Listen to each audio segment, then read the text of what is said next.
Bonjour à tous les jeunes qui veulent exceller en mathématiques, qui veulent aller plus loin, qui veulent découvrir les secrets et les astuces des mathématiques. Je présente ces vidéos portant sur des questions type défi maths, olympiade de mathématiques, questions avancées.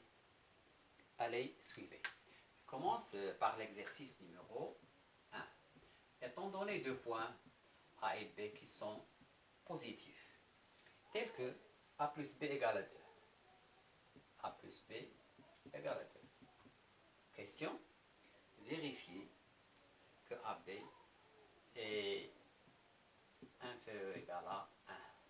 Montrer que AB est inférieur ou égal à 1. Eh bien, cher élève, si tu jettes un regard sur ça, tu trouves que c'est très difficile.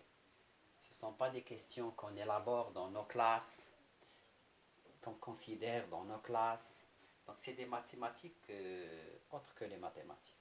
Bon, comment je vais réfléchir et devient l'idée? Je remarque ici, il y a une somme entre deux nombres. Ici, il y a un produit entre deux nombres. Donc, si je me rappelle, si j'avais déjà construit une culture mathématique suffisante, je peux me rappeler que racine carrée de AB est inférieure ou égale à A plus B sur 2 lorsque les deux nombres sont positifs, comme c'est le cas. Alors, toujours racine carrée d'un produit de deux nombres est inférieur ou égal à la somme, à la demi-somme des deux nombres. Donc, si tu remplaces A plus B par 2, tu obtiens racine de AB inférieure ou égal à 2 sur 2. Ce qui est donc que racine de AB est inférieur ou égal à 2. Ça signifie que AB est inférieur ou égal à 1. C'est ce qu'on veut démontrer. Exercice numéro 2. Étant donné deux nombres tout le temps qui sont positifs, avec cette fois-ci AB égale à 4, et que je veux que tu me démontres que A plus B est supérieur ou égal à 4. Comment faire? Bien sûr, ce n'est pas du tout évident. Mais regardez, il y a le produit, il y a la somme. C'est un message que je veux faire passer, c'est qu'il y a une relation à travers inférieur ou égal entre la somme et le produit. C'est le même résultat. Cette fois-ci, je vais remplacer A plus B par quoi? Je vais remplacer le produit AB par 4. J'obtiens alors racine de 4 inférieur ou égal à A plus B sur 2. Donc 2 est inférieur ou égal à A plus B sur 2, d'où 4 est inférieur ou égal à A plus B. C'est ce que je veux démontrer. D'accord. Je passe à un troisième exercice. Eh bien, je vous demande de vérifier que 1 plus x, facteur de 1 plus y, facteur de 1 plus z est supérieur ou égal à 8 racines de x, y, z, étant donné que les nombres x, y, z sont tout le temps positifs. Eh bien, c'est une inégalité qui est bizarre. Les gens ne sont pas habitués à établir ce type de résultat. Mais remarquez une chose, il y a la racine, il y a des sommes. Ça signifie que je fais appel tout le temps à l'inégalité racine de AB inférieure ou égale à A plus B sur 2. Mais cette fois-ci, je remplace A par x et B par 1. J'obtiens racine de x est inférieure ou égale à x plus 1 sur 2. La même chose pour y et pour z. Donc racine de y est inférieure à y plus 1 sur 2. Et racine de z est inférieure ou égale à z plus 1 sur 2. Si je fais le produit membre à membre du fait que les membres et les bornes sont positifs, j'obtiens racine de x, y, z est inférieure à x plus 1. Facteur de y plus 1. Facteur de z plus 1. Le tout sur 8. Et si on multiplie 8, les deux membres par 8, j'obtiens ce que je veux. Je passe à l'exercice numéro 4. Pour l'exercice numéro 4, alors, je vous demande de me démontrer la chose suivante.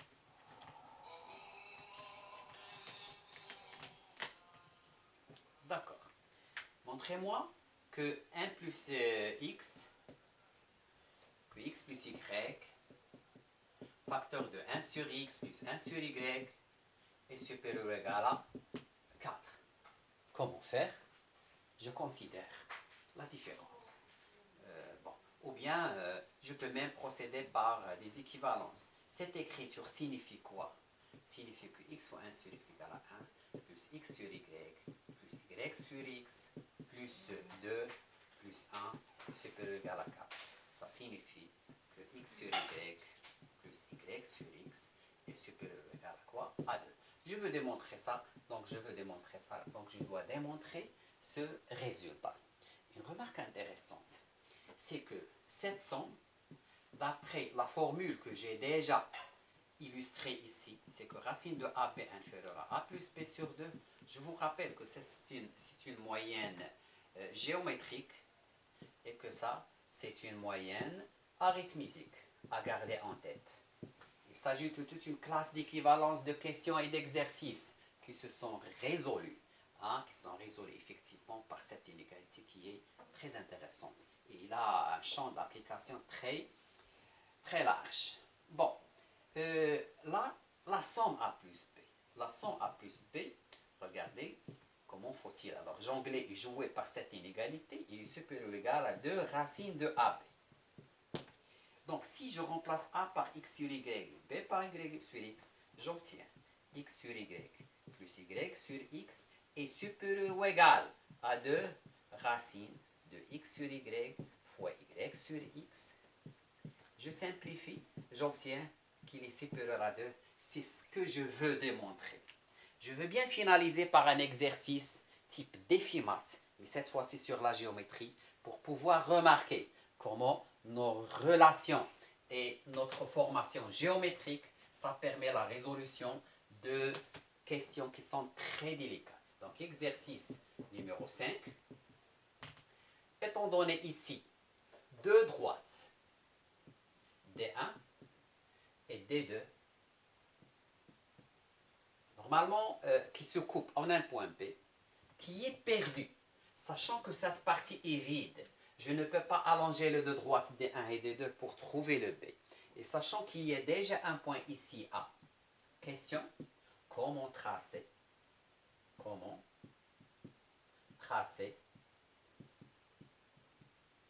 la droite AB, sachant que B est l'intersection de D1 et D2. Alors, bon, il fallait réfléchir intelligemment. Le B n'existe pas. Je ne peux pas allonger les deux droites D1 et D2. Comment faire? Je propose la chose suivante. Eh bien, effectivement, on avait déjà pensé à cette question. Bon, je vais faire la projection orthogonale de A sur D2 et la projection de A sur D1. Et ici, je vais allonger de l'autre côté les deux droites et allonger cette droite et allonger l'autre. Je trouve ici, remarquez bien, je trouve un point E et un point F. Et je trace le segment EF. Qu'est-ce que vous remarquez? Je remarque que la droite E, F et B, le point qui existe, mais on ne peut pas le construire, ça c'est un triangle, dont EA c'est une hauteur et FA c'est une hauteur. Et comme je sais que les trois hauteurs d'un triangle se coupent en un seul point, ça signifie que la troisième hauteur passe par A et perpendiculaire à EF. Donc je trace la perpendiculaire à EF passant par A, c'est ça. Ici c'est un point qui est H. Donc la droite AH, c'est exactement, regardez, c'est exactement la droite AB. Très bien. Puisque la hauteur passe par le troisième point, effectivement. Je veux bien laisser une question. Maintenant, question ouverte à préparer pour la séance prochaine. Et vous pouvez m'envoyer la réponse si vous le trouvez à mon Instagram, à mon Facebook, en commentaire si tu veux, 6 juin. Bon, question ouverte. Pour réaliser une interaction entre nous, ces vidéos, donc je vais de préparer au jour le jour, afin de pouvoir réaliser un très bon nombre d'exercices pour pouvoir élargir vos capacités de réflexion mathématique pour préparer un matheux bien formé. Bon, question ouverte. Étant donné qu'un segment AB est construit avec une mesure X, centimètres par exemple, comment tracer un segment de longueur 1 sur X? Sachant que X est inconnu, on pourra tracer un segment de longueur 1 sur X, sachant que X elle est déjà construite. Je peux tracer ce segment en faisant appel aux propriétés géométriques qu'on avait déjà appris dans nos classes. Et à bientôt. Attaque.